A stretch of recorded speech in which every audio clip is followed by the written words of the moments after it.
Sinabi ng Diyos kay Moises, "May isa pang salot akong ipadadala kay Paraon at sa Ehipto. Pagkatapos nito, palalayain niya kayo." Ang huling salot ay ang kamatayan ng lahat ng panganay sa Ehipto, mula sa panganay ni Paraon hanggang sa panganay ng pinakamababang alipin at maging sa panganay ng hayop. Ngunit ang mga Israelita ay ililigtas ng Diyos upang makilala ng lahat na may pagkakaiba ang Diyos ng Israel. Iniutos ng Diyos ang unang Paskwa. Bawat sambahayan ay kukuha ng kordero na walang kapintasan, papatayin ito, at ang dugo ay ipapahid sa mga hamba ng pinto. Sa gabing iyon, dadaan ang Diyos at lilipulin ang lahat ng panganay sa Ehipto, ngunit lalampasan ang mga bahay na may dugo sa kanilang mga pintuan.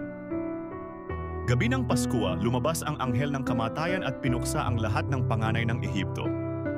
May malakas na pagtangis sa buong Ehipto, ngunit ang mga Israelita ay naligtas. Sa wakas, ipinatawag ni Paraon sina Moises at Aaron at sinabi, "Bumangon kayo at umalis na, kayo at ang inyong bayan. Sambahin ninyo ang Panginoon gaya ng inyong sinabi."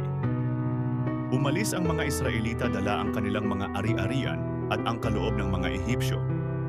Ang mga taong umalis ay tinatayang 600,000 lalaki, bukod pa sa mga babae at bata. At simula noon, itinakda ng Diyos na ipagdiwang taon-taon ang Paskwa bilang alaala ng kanilang paglaya. Iniutos ng Diyos kay Moises na ang lahat ng panganay na lalaki at panganay ng mga hayop ay italaga sa kanya. Inutusan din sila na alalahanin ang araw ng paglabas mula sa Ehipto sa pamamagitan ng pista ng tinapay na walang pampaalsa, na ipagdiriwang taon-taon sa loob ng 7 araw. Inakay sila ng Diyos palabas ng Ehipto, hindi sa pinakamadaling daan, kundi sa daang patungo sa dagat na pula. At ang Panginoon ay nanguna sa kanila. Sa araw ay sa pamamagitan ng haliging ulap, at sa gabi naman ay sa pamamagitan ng haliging apoy, upang patnubayan sila sa kanilang paglalakbay.